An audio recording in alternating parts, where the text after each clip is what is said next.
kita kita melanjutkan ya kuliah kita yang kemarin tentang turunan.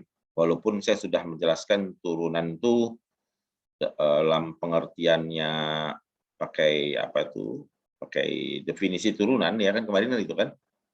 Pakai definisi turunan dengan menggunakan limit laju perubahan. Nah, saya terangkan sekali lagi pintu masuknya ini. Baik, ini dia kan kemarin kan. Apa itu turunan? Ya, turunan dari fungsi fx with respect to the variable x. Maksudnya with respect to the variable x itu terhadap x. Kata-kata with respect to the variable x ini artinya terhadap x. Itu diartikan sebagai terhadap x. Nah, turunannya adalah dinyatakan dengan simbol f prime f atau f aksen x, dan inilah limit laju perubahan ini. Dengan catatan limit ini ada. Saya beri contoh langsung seperti ini dari buku apa nih kemarin, Thomas Finney, kalkulus karangan Thomas Finney. Nah, differentiate fx sama dengan ini. Nah, coba tengok ini. Kita disuruh menurunkan fx sama dengan apa? X per x kurang 1. Lah, kita tulis dulu. Pokoknya kalau kita mau mencari turunan, kita carilah f. Kita tulis fx dan kita tulis fx tambah h. Kan itu kan? Lihat, ketika x-nya menjadi x tambah h. Kan fx. Lalu fx-nya di sini menjadi x tambah h. Kan ini kan?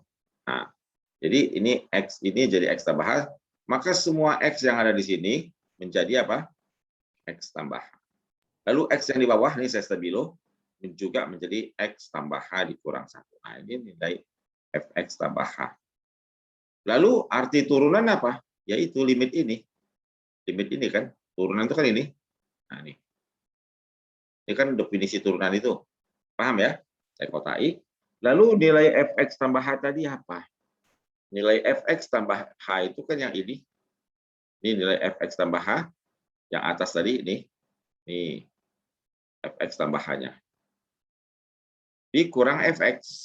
Ini fx-nya. Dikurang ini. Maka kita buka-buka kurung lah ya. Samain penyebut, proses penyamaran penyebut akan membawa kalian kepada bentuk yang seperti ini. Coba Pak, bisa nggak Wolfram alpha kita tes? Bisa. Kita tes Wolfram alpha ya Pak ya. Mari sama-sama. Oke, saya klik masuk, coba kita. Kita coba menurunkan Wolfram alpha saja. Bagaimana kita meringkas. Kan tadi fx, nah tulis klik di sini. Kan kita tulis apa itu? Yang atas kan begini. Ini kan dia begini. Kalau nggak salah yang atas itu pecahan lagi kan. Apa tadi? Coba. Ini. Yang atasnya kan ini. X tambah H per X tambah H kurang 1 dikurang ini. Ya kan? Kita Wolfram kan. Saya tulis saja. X tambah H. Oke. Per. Kita maksudnya, kita apa kan? Kita kurang 1 kan? Ya kan itu? Nah, lalu dikurang lagi. Kita buat kurang. Kita klik lagi gini Pak. Nah, tadi apa? Ini kan X, fungsi biasa. Per X tambah 1, X kurang 1 kan? Kurang 1. Nah, sudah atas.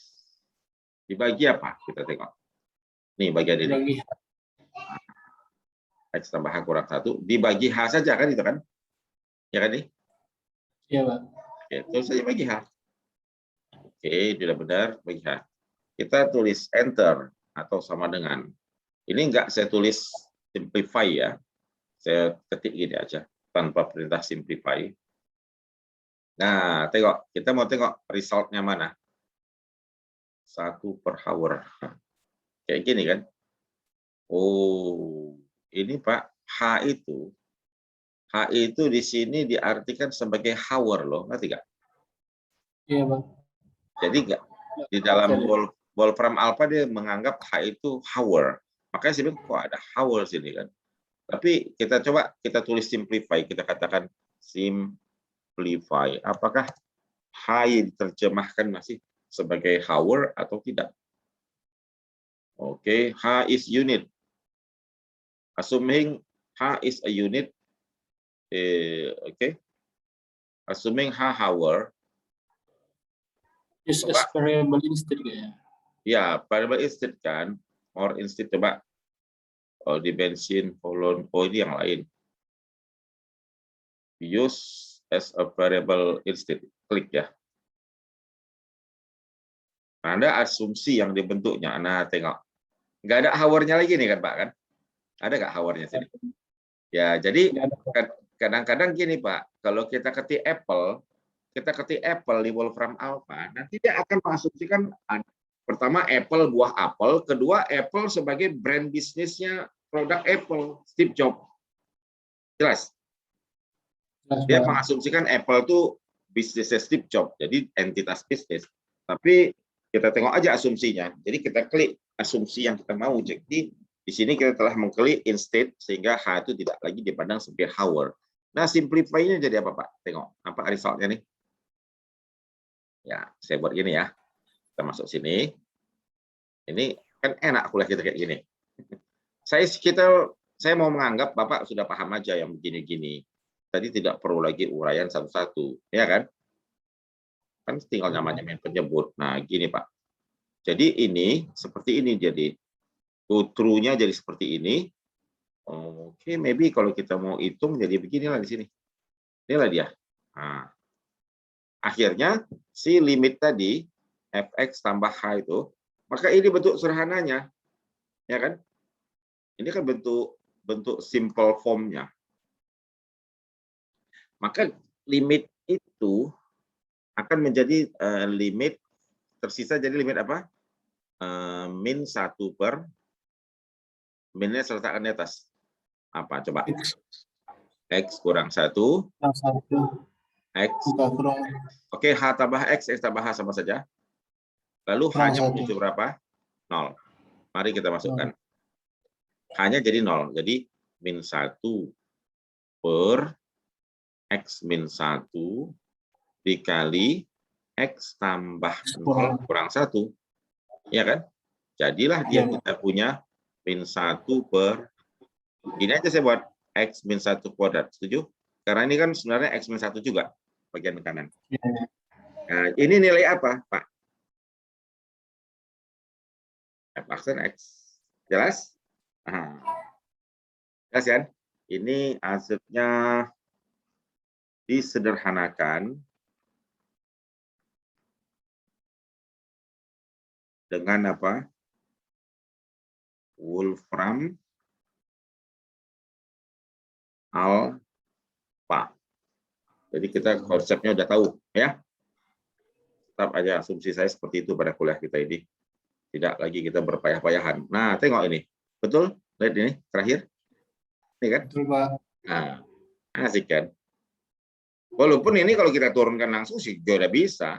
Tapi kan kita melihat prosedur pekerjaan ini, memahaminya secara limit. Ayo Pak, sama-sama. Mulanya begini, Pak. Coba Bapak melakukannya dengan kayak begini. Sekarang kita contoh 2. Nah, contoh 2 ini kita mau mencari turunan lagi. Nah, contoh 2 nih.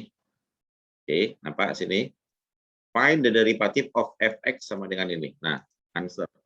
Kita buat jawabannya sini. Kayak tadi lagi ya. Ans. Mari kita tulis fx. Fx-nya kan tentu apa? Akar x. Dan fx tambah h apa? Ya, sudah pasti akar. Betul? X tambah H. Nah, lalu turunannya f aksen x, limit dari apa? Kan fx tambah h dikurang fx. Berarti langsung ya. Oh, satu segi rumusnya.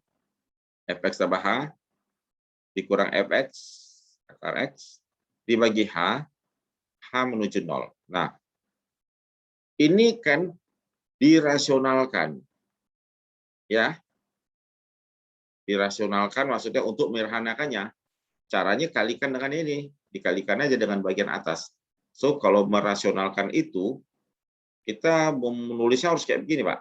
Akar X tambah H dikurang akar X dibagi H dikali dengan ini lagi. Akar X tambah H, tapi kalau ini kurang jadi apa sini? Tambah kan? Tambah. Nah, di sini sama kan? X tambah H ditambah akar H. Kan itu.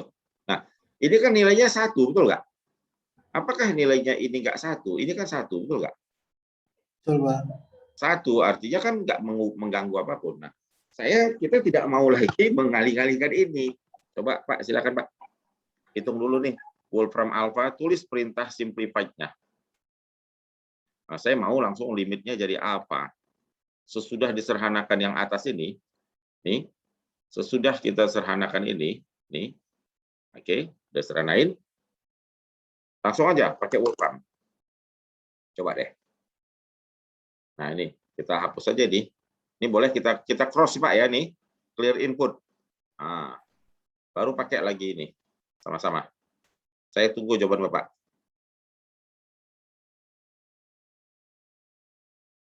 Tulis simplify ya, tulis saja simplify. Simplify, dan jika tadi ada hanya Hauer, lakukan cara sama. Akar ya. X. Mau lihat soal aja deh, Pak. Ini nih, saya kasih aja nih, saya ketikkan ya. Nah, X tambah H. Oh ya, soalnya ya. Nih.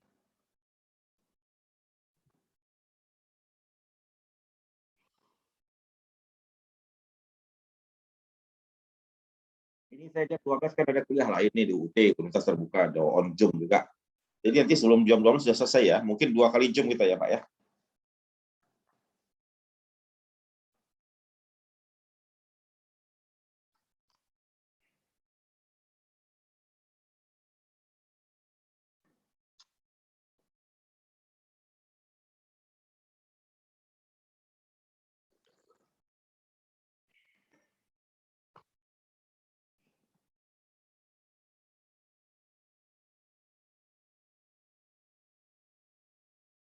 Dapat, Pak? Apa jadinya?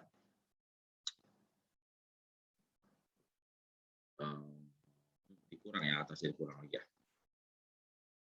Kurang akar X lagi ya. Akar X. Ya. Dibagi H. Coba, apa sederhana?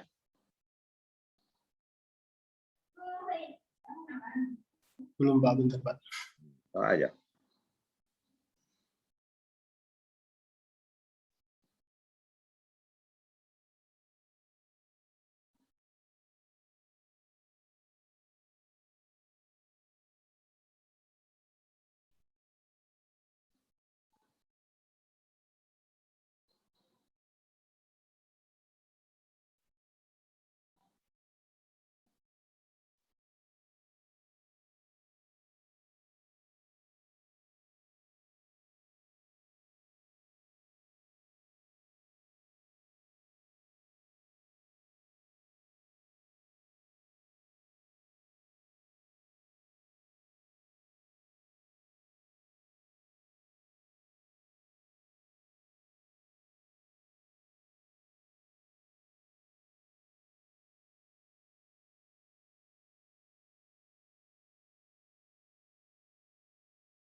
Sudah dapat? Enter.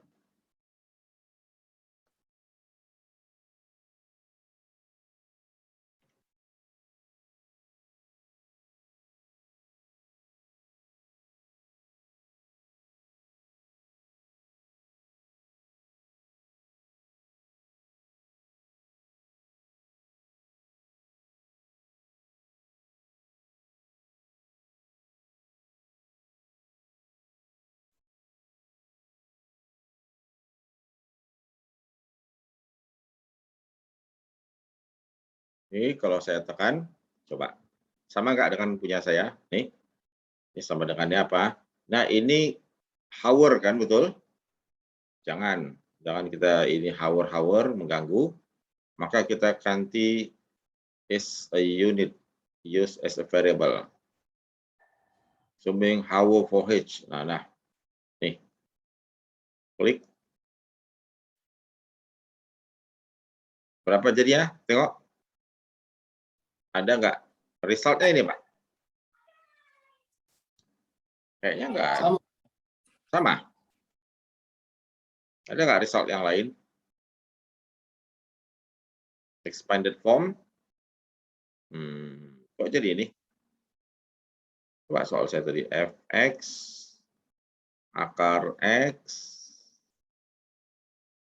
dikurang ini dibagi H. Bentuknya jadi ini ya. Nah ini ya. Ini Pak. Yang ini, expanded form ini Pak. Jangan yang ini. Karena kalau kita masukin 0 jadi kacau juga sini. Ngerti? Jadi hasilnya ini Pak, kita ambil. Kita ambil yang expanded form. Bentuk yang ini. Jelas? Jangan Ya, Pak. intinya membawa kita kepada yang 0/0. Nah ini jangan. Nah ini dia. Ya, saya tulis aja gini ya, expanded form. Oke, saya nggak usah tulis. Biarin aja ini expanded form itu di atas ini. Kita ganti menjadi ini expanded form, biarkan aja sini. Ini H menuju berapa? 0. Masukin. Jadi 1 per, ayo. 1 per 0 akar 0 tambah X tambah akar X. Nah, kan akar X tambah akar X kan 2 akar X. 1 per 2. Udah inilah dia turunannya. Jelas? Jelas, Pak. Oke.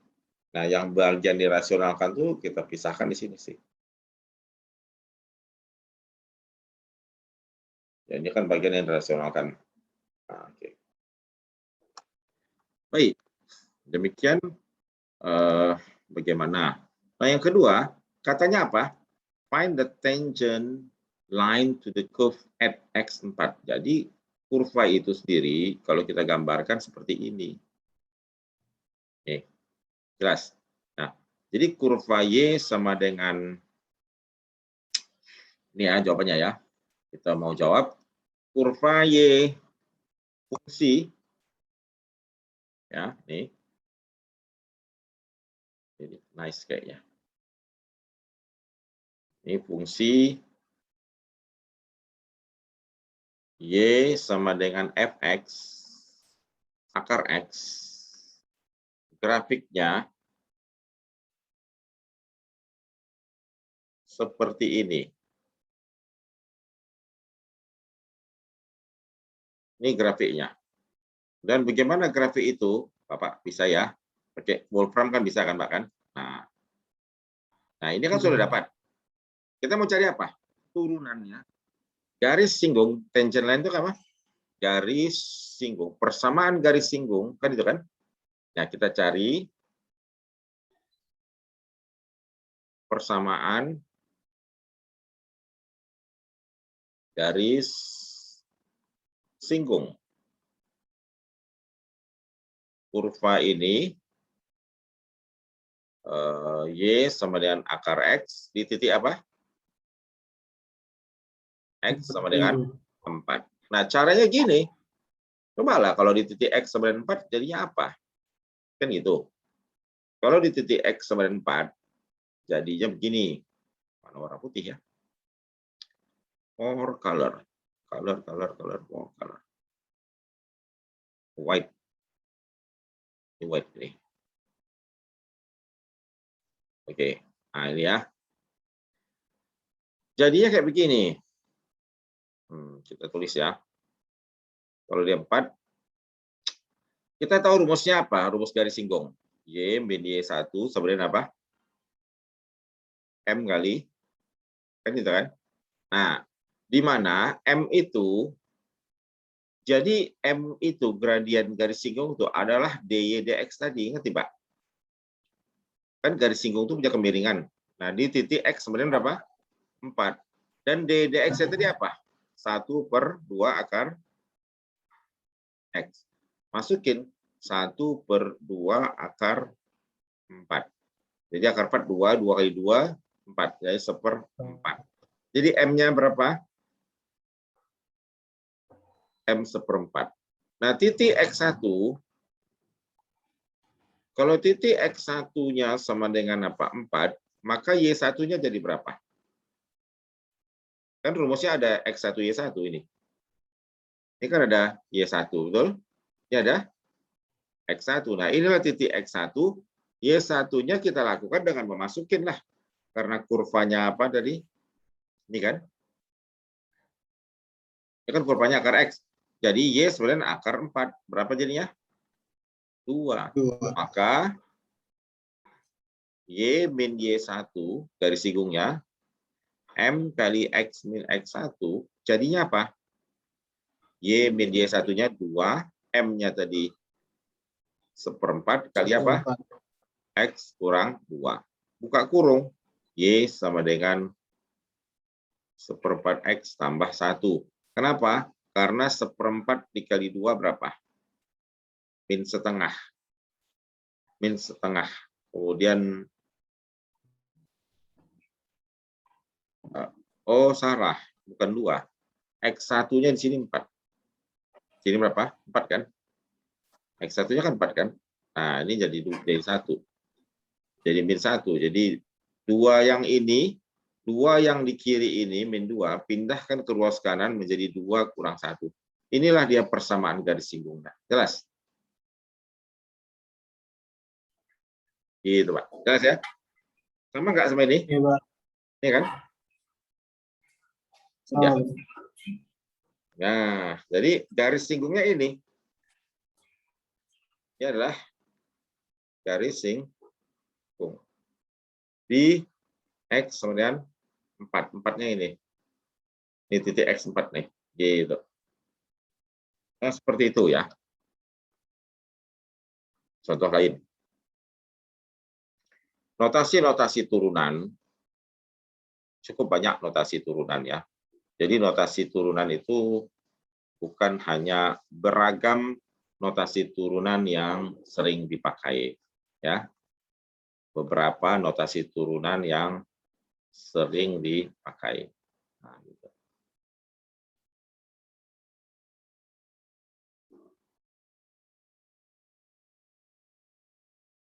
Turunan yang populer. Oke, apa saja? Turunan-turunan itu notasi yang populer diantaranya ini dia. Saya paste. Nah, ini ya Pak ya. Ini semua notasi-notasi turunan ya.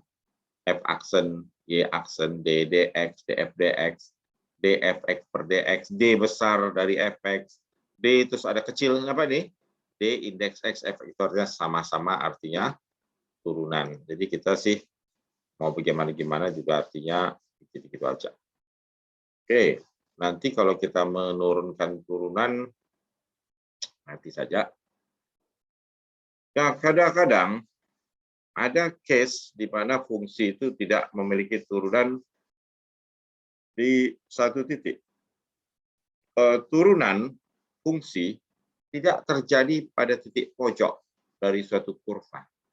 Ya, ya. Turunan fungsi pada titik pojok tidak ada. Ya. Nah, ini fungsi yang grafik yang memiliki titik pojok, ya turunan di titik pojok satu ya, apa? Turunan kurva di titik pojok.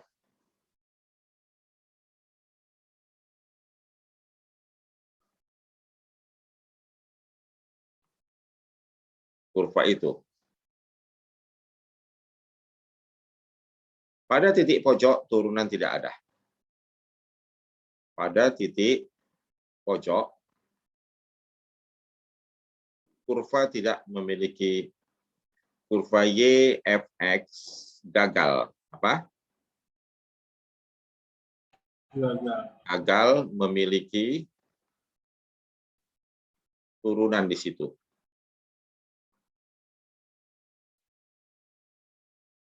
Misalnya Y fungsi X yang dia adalah nilai mutlak. Nih fungsinya. Dan ini grafiknya seperti apa?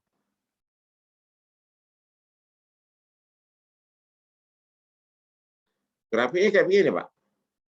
Kalau dari buku ini grafik kurva, ini titik pojok nih. Nah ini ya. Oke.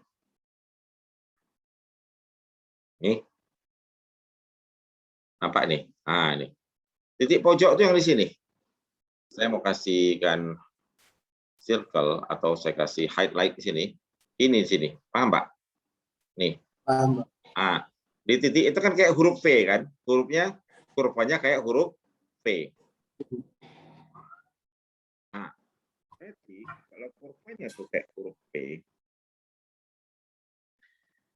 ini gradien garis singgungnya berapa? Yang arahnya nih, toh ini ya. Kalau saya kasih ya ini, yang ini gradien garis singgung di sini berapa nih? Nih, kemiringannya kan -1, betul nggak nih? Ya, Pak. Ah, -1. Di sini gradiennya +1. Cobalah gradiennya di sini ketemu -1 dan +1. Ya kan? Ketemu -1 dan +1 di titik pojok 0 ini, itu mengakibatkan turunan di 0 tidak ada. Ya. Jadi karena turunan di titik 0, jadi gini, turunan di kiri, hurufnya gini, turunan arah kiri dan turunan arah kanan seperti ini. Ya, nah ini. Ya. Yang derivatif ini is a slope. Ya, differentiable but has no derivative. Ya, tunjukkan bahwa ya, example-nya inilah ya. Nah, ini problem. Dan ini kita buat solusinya. Nah, ini juga satu kajian problemnya ini. Contoh 4-nya di sini. Nah, ini. Jadi limit kanan dengan limit kirinya berbeda. Ini dia. Nah, limit kiri, limit kanannya tidak sama. Ingat ya, suatu turunan itu seperti saya katakan sebelumnya pada kuliah sebelumnya, suatu fungsi dikatakan punya limit, ya, atau suatu fungsi bisa punya limit di satu titik. Limitnya pada satu titik itu harus sama antara limit kiri dan limit kanan. Tapi kalau limit kiri dan limit kanan itu berbeda, limit kiri dan limit kanan yang berbeda, itulah yang menyebabkan fungsi itu tidak punya turunan. Karena turunan itu kan limit, betul nggak? Kan tadi kan kalau kita cari turunan kan berarti kita cari apa? Cari limit kan? Iya, limitnya ada, limit kiri, limit kanan. Ya, karena fungsi ini limit arah kiri dan arah kanan yang berbeda di 0, jadi kita katakan sini, karena fungsi fx yang adalah nilai mutlak, ya, limit kiri, arah kiri, ya, tidak sama dengan limit apa? Arah kanan. Ketika x jadi 0 menuju 0, ya, maka turunannya tidak ada di situ. Walaupun dia ada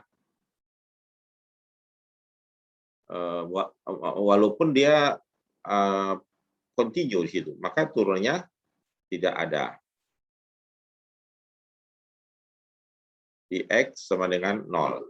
Nah, ini di dalam soal dikatakan bahwa sebenarnya fungsi ini differentiable bisa diturunkan di mana-mana saja, kecuali di titik 0. Karena di titik 0 tadi terjadi apa yang kita namakan kurva itu mengalami titik lancip. Titik pojok. Nah, ini kan, sorry.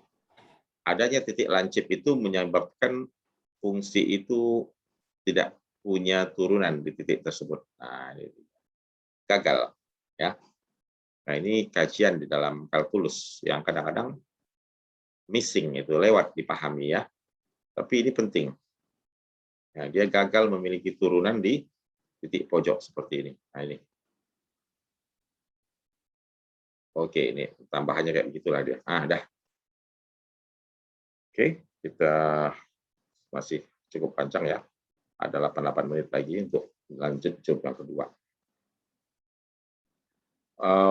When does a function have no derivative at a point? Kapan fungsi itu tidak punya turunan pada satu titik? Jika dia ada, pertama jika ada titik pojok, kedua jika ada curves. Curves itu kurvanya mendekati tak hingga dan min tak hingga pada satu sisi lain. Artinya ada titik putus. Lalu ada tangannya, gradiennya itu pada satu titik itu adalah vertikal. Jadi kalau garis itu punya gradien vertikal di situ, dia juga nggak akan punya turunan di titik itu. Berikutnya dia punya discontinuity. Tidak ada titik bolong di titik itu, maka dia dikatakan tidak punya turunan di situ. Nah, itu beberapa kajiannya ya. Oke. Sekarang turunan sebagai gradien garis. Nah, ini Pak. Ini kurva ini nggak ada turunannya nih di sini. Di titik mana dia nggak ada turunan? Coba contoh lagi nih. Kurva ini memiliki berapa titik pojok? Kalau kita contoh. Nih. Katakanlah ini kurva fx. Coba hitung berapa titik pojoknya. Silakan. Titik pojoknya ada berapa? Ada berapa buah? Ya. Kurva fx ini continue di mana-mana. Continue nggak kan? Continue ya. Dalam interval tertutup. Dari berapa? Tertutup saya kasih kurungnya siku ya. Boleh kita dulu. X-nya min 4 sampai berapa? Nih, paling kiri min 4, paling kanan 2 ya. Atau kita katakan min 4 lebih kecil sama dengan X lebih kecil dari 2. Nah, tetapi dia tidak punya tetapi memiliki berapa titik pojok? 2. Berapa buah titik pojok yang nampak situ? 2. 2, enggak 3. 3 saya rasa. Iya kan? Di mana saja? Di X sama dengan berapa? 0. 0. Y sama dengan 1. X sama dengan 1. X sama dengan 4. Iya kan? Ini. Nih. Ini. Ujung-ujung itu enggak titik pojok, ujung interval itu ya. Artinya di 3 titik ini kurva tidak memiliki turunan. Di 3 nilai X ini, maka fx ini ya, f aksen X turunannya apa? Tidak ada gitu ya. Tidak ada. Karena di situ adalah titik pojok. Jelas ya Pak ya? Oke. Sekarang daripada kita berpanjang-panjang, langsung saja saya mengambil bagian yang ini. Aturan-aturan turunan ya. Teorema turunan. Nah, ini saya mau cepat aja ke sini ya. Teorema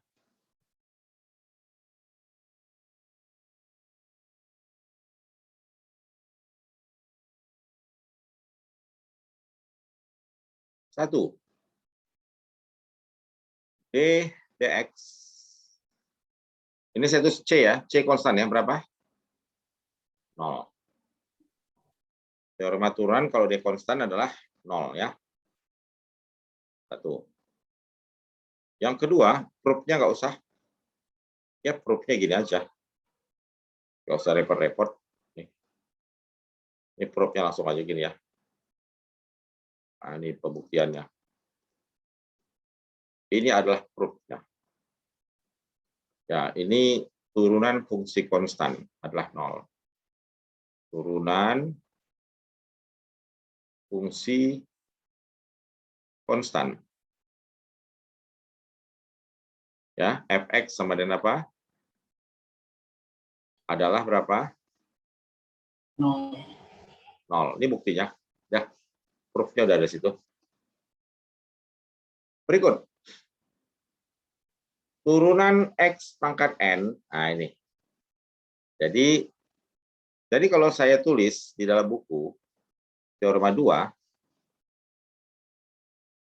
d dx dari apa?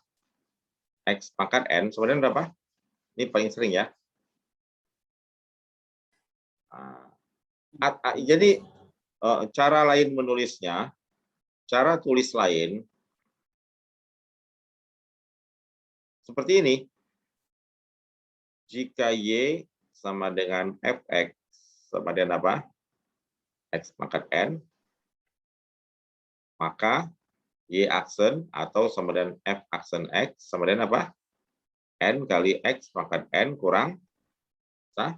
Nah, ini pakai biasalah. Minggu lalu juga sudah saya terangkan tuh. Sudah saya terangkan ya aturan pangkatnya ini panjang itu pakai teorema binomial ya. Kita menggunakan prinsip binomial di sini. Ya, prinsip binomial. Nah, ini dia. Sekarang kita ambil contoh ya. Contoh aja sini. Contoh. Coba. D dx dari x pangkat 8 berapa? 8x pangkat 8 kurang 1? 7. D dx dari x pangkat 0,5 berapa? Berarti n-nya 0,5 kan? Itu berapa tuh? 0,5 kali x pangkat 0,5 kurang 1 berapa? Yang penting kan pangkatnya dikurang 1. Yang berikutnya adalah d dx dari x pangkat min 1. Coba berapa? Turun kan min 1 ini kan ini jadi n katanya sini. N-nya min 1. Min 1 kali x pangkat min 1 kurang min 1 apa? Dan seterusnya. Nomor 3. Bagaimana? Nah, ini udah turunan-turunan seperti ini. Oke, aman ya Pak ya, nih ya. Nih. Nah, bagaimana? Nah, ini no problem. Contoh-contohnya turunan C kali U. Nah, turunan derivatif konstan multiple. Derivatif konstan multiple rule. Jadi kalau ini udah tinggal 1 menit kurang Pak ya. Yang ketiga adalah nanti kalau putus kita lanjut lagi ya. Langsung lanjut aja ya. Pak. Turunan dari fungsi C dikali U. U itu fungsi, U fungsi X adalah C kali DU dx. Dengan U itu fungsi X. Baik, kita stop aja dulu. Nanti kita lanjut lagi. Ya, oke. Kita out dulu ya Pak ya. Back lagi Pak ya. Kita back lagi. Coba. Ya, saya end dulu.